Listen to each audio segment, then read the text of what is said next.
So, New York. New York is home to one of the most thriving experimental music scenes. If we can say thriving, I don't know if an experimental music scene is ever thriving, but it's all relative, right? Today, it has dozens of concert halls, clubs, artist-run venues, and DIY spaces with multiple concerts occurring every night, and where an incredible cross-pollination of music occurs around the clock. Despite this high level of activity, many participants today speak of a white wave, or one might even say a white takeover of the experimental music scene, despite the fact that much of the music performed today traces its roots to revolutionary working class black artists in the era of black nationalism and the black arts movement of the 1960s and 70s. This paper seeks to do two things. First, I note a few underlying factors that have negatively impacted black participation in the avant-garde. Then I examine some of the key figures today who have emerged despite these obstacles. This paper draws from 96 interviews that I have conducted since 2012 with musicians working the New York scene. And I should say I moved a little bit away from the paper that I originally proposed, which much of what I was talking about in that original proposal I see as sort of background to the present scene, and I decided that I wanted to, in this forum, talk a little bit about what I see as the emergence of a new black avant-garde that's very exciting and doing all sorts of innovative and really incredible things in New York and beyond. So one of the major factors that has negatively impacted jazz in general, including the avant-garde, is the defunding of music programs across the country since the 1980s. Much has been written in relation to this. Black communities have been disproportionately affected by these changes. In many cases, public schools have been public schools have been the main training spaces for many generations of young people and had played a direct role in sustaining jazz for nearly a century. This, in turn, was one of the catalysts for the emergence of rap in the Bronx and beyond in the 1980s, and a shift away from instrumental music within the black community towards a voice-focused poeticism and rap, the practice of sampling, and other mainstays of hip-hop culture. This also, of course, represented a cultural shift away from jazz on some scale. And much of that is really just common knowledge, I think, at this point. Another major challenge facing black experimental artists is the escalating cost of tuition at the country's premier music schools, most of which are private over the past 3 decades. Even within those music schools, the avant-garde of jazz has often remained in a marginalized position, being pushed aside or clearly overshadowed by the return to the tonal tradition that happened after the rise of Wynton Marsalis in the Young Lions era. To further exacerbate the financial crisis facing black experimentalists, the non-commercial nature of much of the music has also made it difficult to support working artists in an era of declining music industry. Despite all of these challenges, the past 6 to 8 years has witnessed the emergence of a new black avant-garde. This new wave of artists has drawn support from community organizations such as AACM, historically black colleges and universities, and also includes self-taught working class artists. I would like to look at 3 influential figures or groups in our contemporary moment and explore some of the trends of this new wave of riveting, cutting-edge music.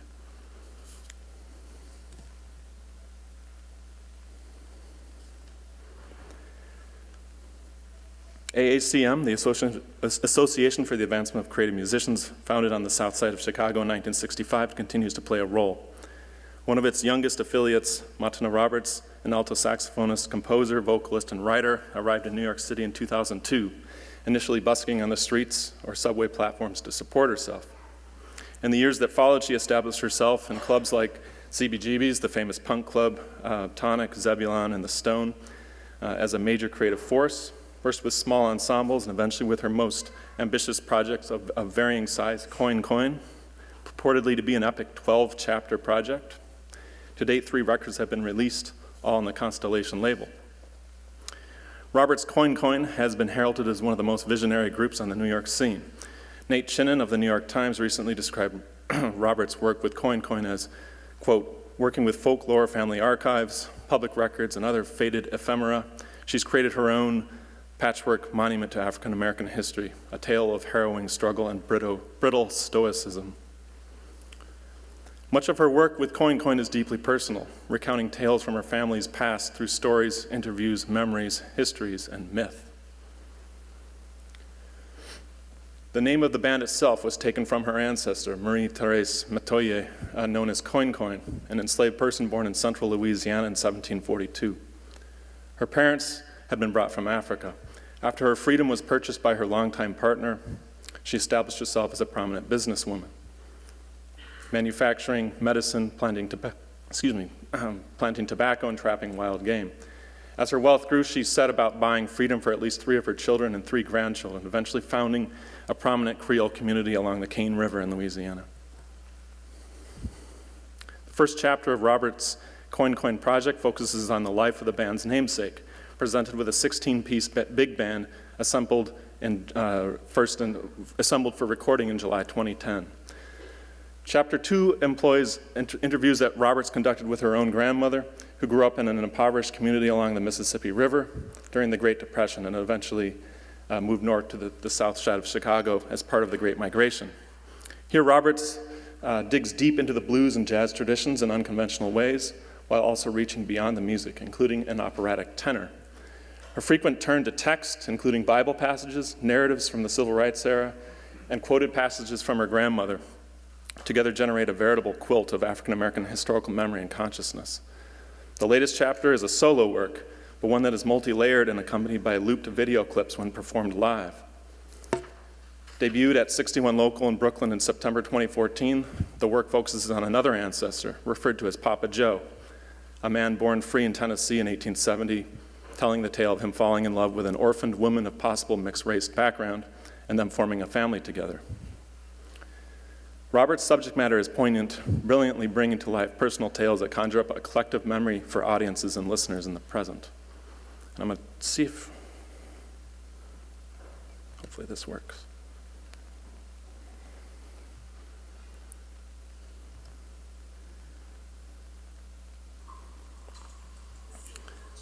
So this is from a performance in 2013. Oh. To have audio involved, you can stop it for a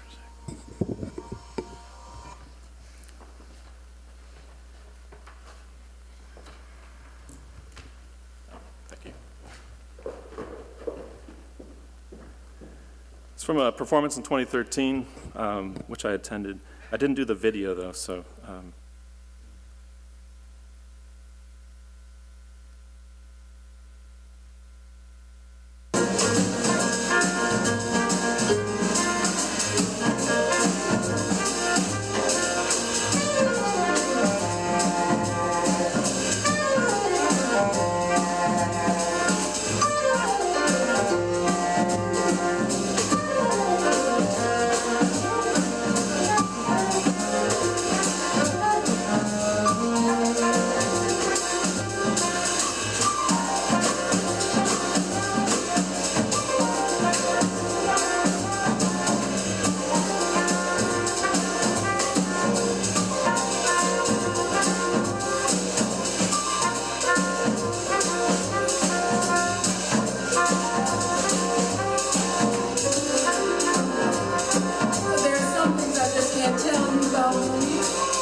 You are my sunshine, my only sunshine. No, honey, it didn't affect me. Segregation, oh, what should the answer be? It was a song he used to sing. Over here, over there, clear today, this cloudy day. Jesus washed away my sins, Methodist. At that time, Jesus passing by saw a man running from earth. Jesus washed away my sins, Methodist. Jesus washed away my sins. Used to preach in different towns and states, Alabama and the Delta and Tupelo, and didn't give us any money since we had our own house. You know, we didn't have electric. They thought we didn't need no money. There are some things I just can't tell you about. So just in that clip, we can see, I mean, she's incorporating the book she's reading from, or the handwritten interviews that she did with her grandmother before her grandmother passed away. So you see her incorporating personal stories from her grandmother, religious references, sometimes quoted passages from spirituals, and many other sources. So quite a lot going into it. I want to also now we've heard a little bit about James Brandon Lewis already, but I wanted to talk about him as well. As another major voice in the emerging generation, tenor saxophonist and composer James Brandon Lewis, a graduate of the esteemed Harvard University Jazz Program. Lewis's trio with bassist Luke Stewart, who is here with us today, and drummer Warren Trey Crudup III, released a highly acclaimed record, No Filter, in October, making nods to hip-hop and hard-edged funk, as well as fiery free jazz. The band played an astonishing set at the Saul Theater in early January. Lewis's involvement in the band Heroes Are Gang Leaders has brought him into collaboration with other artists working explicitly with text and narrative and experimental music. Heroes Are Gang Leaders, which Lewis co-founded with the poet Thomas Sayers Ellis in 2014, was originally formed as a tribute to the late writer Amiri Baraka. In fact, the band takes its name, as we've learned, from the title of one of Baraka's short stories contained in the collection Tales, which Ellis has referred to as a power object, a source of great inspiration, cultural genesis, and clarity. Lewis and Ellis met in 2011, began working together. Then in 2013, Ellis had a short stint with Greg Tate's band Burnt Sugar. The latter experience transformed Ellis's understanding of what, quote, the matrimony of the page and stage could be, end quote. Not long after that, and shortly before Baraka's death in January of 2014, the Lewis-Ellis duo opened for Baraka at St. Mark's Church in New York City. Ellis later noted, quote, our preparation for that performance opened the doors in us to all the possibility and ways to speak and have Baraka's whole branch of the tradition speak through us. It was while sitting through Baraka's funeral service that Ellis had the inspiration to form Heroes Are Gang Leaders, and he and Lewis founded it then shortly afterwards. Ellis also wrote, quote, I heard community and tension and traffics of living sound and struggle and loss, invention, the whole black treasure chest in Amiri. I just didn't want to ruin it, this rare thank you with single-mindedness or selfishness. Amiri Baraka left us with an orchestra of us. All Heroes Are Gang Leaders recordings and performances open to continue that. Beyond Lewis and Ellis, Heroes Are Gang Leaders currently consists of Margaret Morris, Luke Stewart, Randall Horton, Warren Trey Crudup III, Janice Lowe, Heru Shabakara, and Devin Braha Waldman, but has also featured guest appearances from figures such as Tracy Morris, Matthew Shipp, Thurston Moore, and Lydia Lunch, among many others. And I should mention, for full disclosure, that I manage the band, and so I speak here today not to make qualitative judgments of the group, but rather to give what insider's perspective I can on the literary, sonic, and historical thought processes that have given it rise. Heroes Are Gang Leaders has worked with that sort of fierce urgency of now, having released 3 records in, I think, about 2 years, with its first project, the Amiri Baraka Sessions, still unreleased. One of the goals of the Amiri Baraka Sessions was to, quote, to resurrect the matrimony of black literary art and music as medicine, battle cry, dirge, and the struggle for pleasure, end quote. In July 2015, the band recorded its second record, the avant-garde I Ams of the Gal Luxury, at the Jack Kerouac School of Disembodied Poetics as a tribute to beat poet Bob Kaufman. In February 2016, the band released Highest Engines Near Higher Engineers, paying homage to Gwendolyn Brooks. Following this, in October, the group released Flukum, which honored figures such as Etheridge Knight, Ntozake Shange, James Baldwin, and Michael S. Harper. And as one member of the band noted, quote, each track is an original explorative power object of sound, sense, and syncretism, driving through the red traffic lights at the intersection of where poetry and jazz used to meet.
third artist I wish to discuss today is Kamea Yewa, who performs under the name More Mother.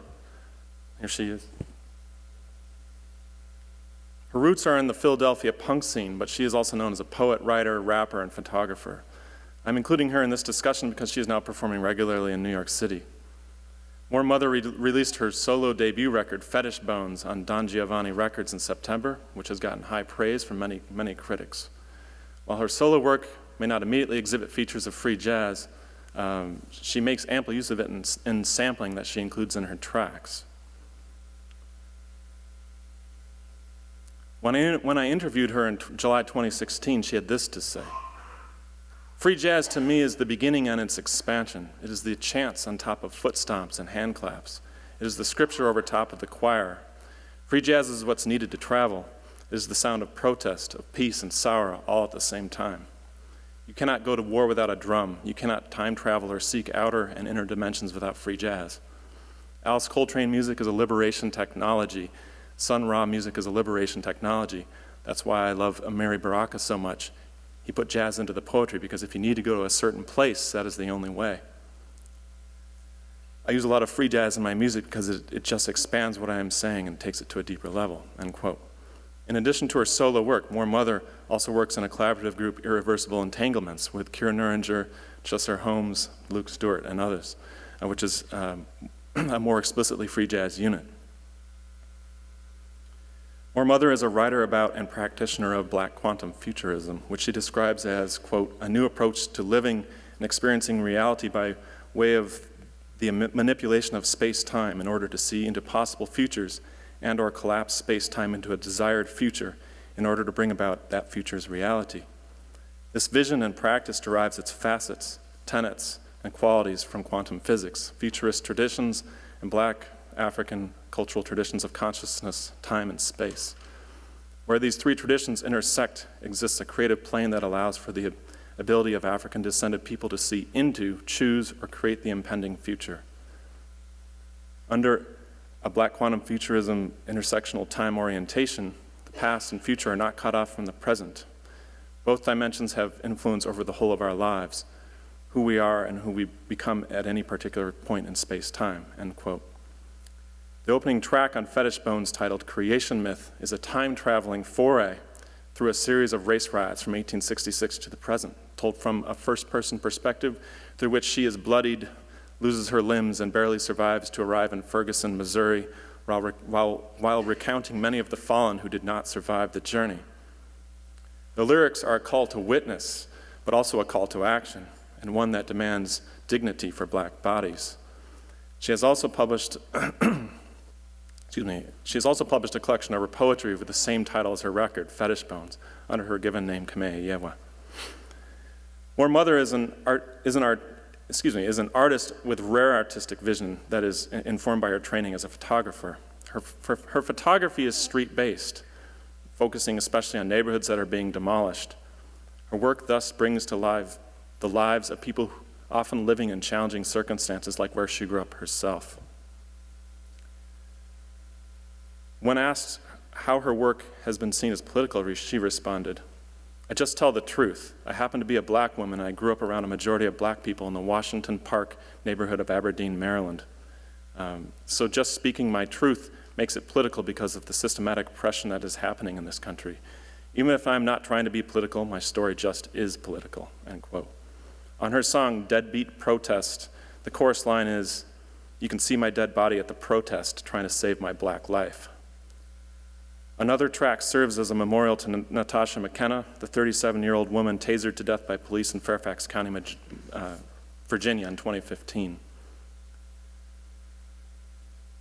More Mother crafts lyrics throughout her work that speak of class war, resistance to violence, and day-to-day oppression. Much of her music has a suppressed feel, like a weight is placed upon the sounds themselves, and she is pushing upwards and outwards against it.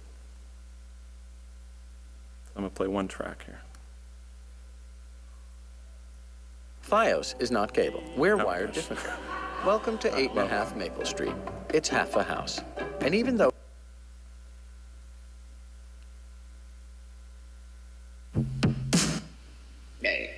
Everybody light, everybody light, everybody light. Everybody light, everybody light, everybody light, everybody light.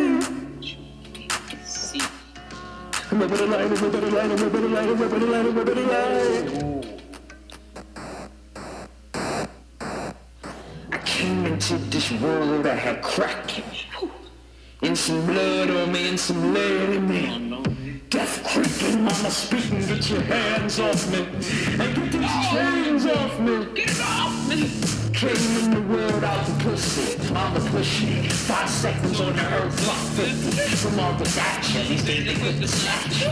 Wanna be a master, benefactor, evil, back off the planet. Damn, they can't stand it. Saying in my eye, roll the Mars with my ancestors. Left the time, tongue hit my spine, keep my breathing in line. Now, back on the planet. I stay slanted, mobbing like 3 wishes granted. So the black woman ain't shit to you.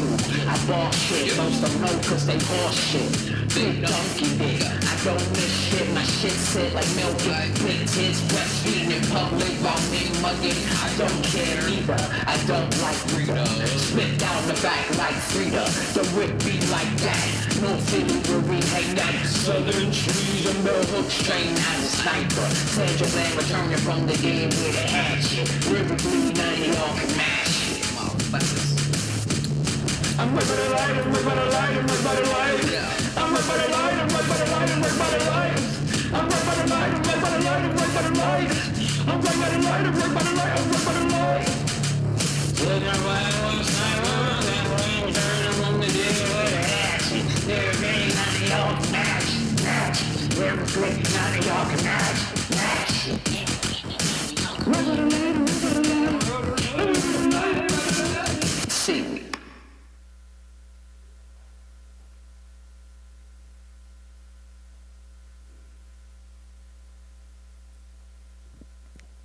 The various emerging figures of the Black avant-garde that I have mentioned today have made a new turn to lyric poetry and text set within a musical tradition that has its roots in earlier phases of the Black avant-garde.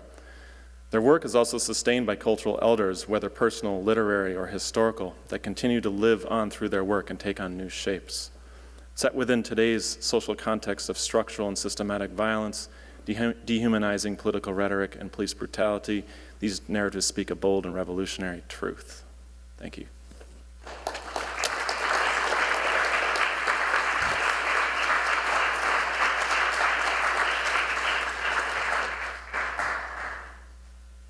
Are there questions, comments? Well, I just want to thank you for the presenting those examples.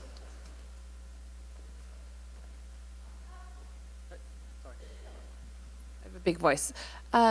So when we think about some of the things that have been real barriers in making sure that artists have the support that they need to be able to develop and grow and engage, have you seen in your interviews some trends that were real catalysts for people being able to join despite all of the barriers?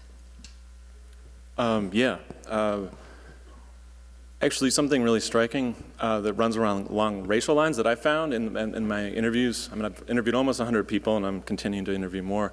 When I ask people kind of how they got into the music that they're doing, or how they get into I often start with the question, how did you get on the path of becoming the musician and doing the kind of music that you're doing?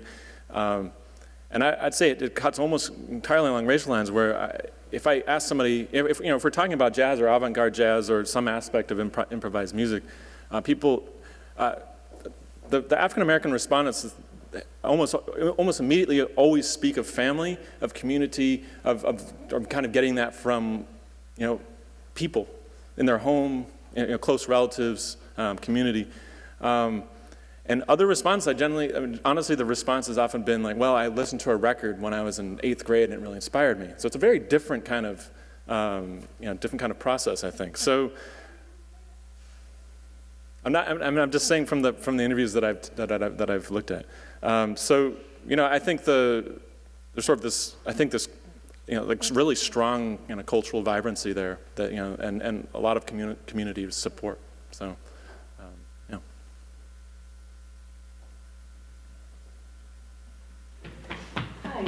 Thank you for a really interesting presentation. So in your abstract, you mentioned the role of the Academy in the white co-opting of Black cultural wealth and power. Yeah.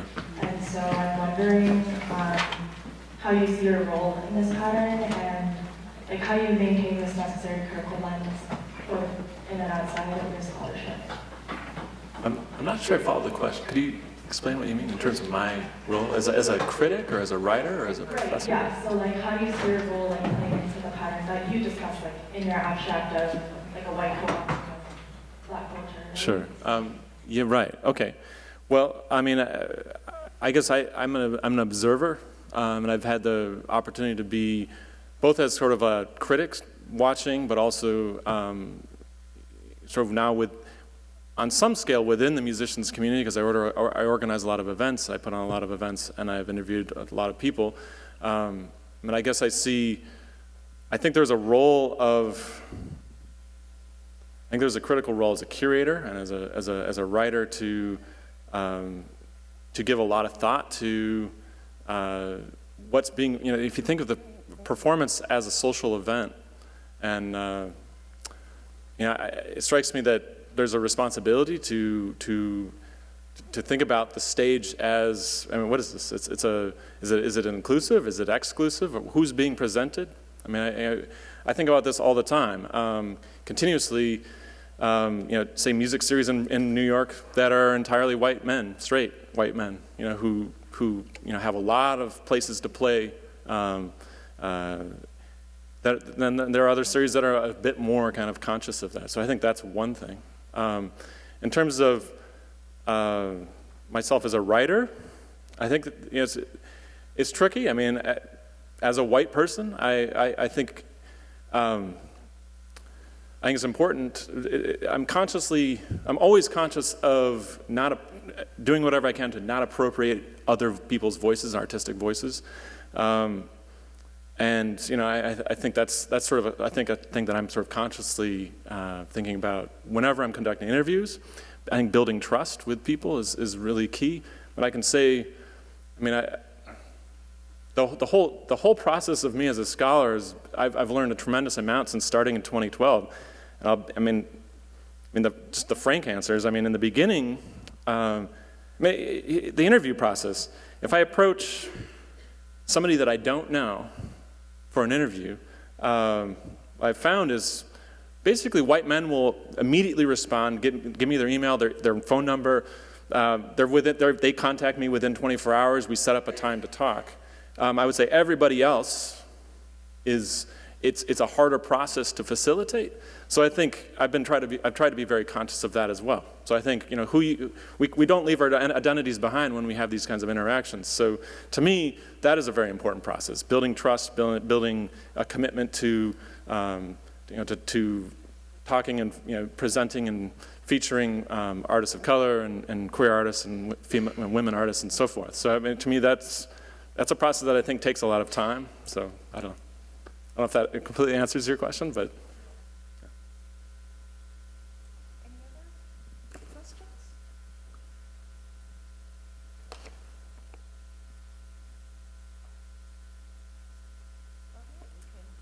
Thank you. Thank you very much.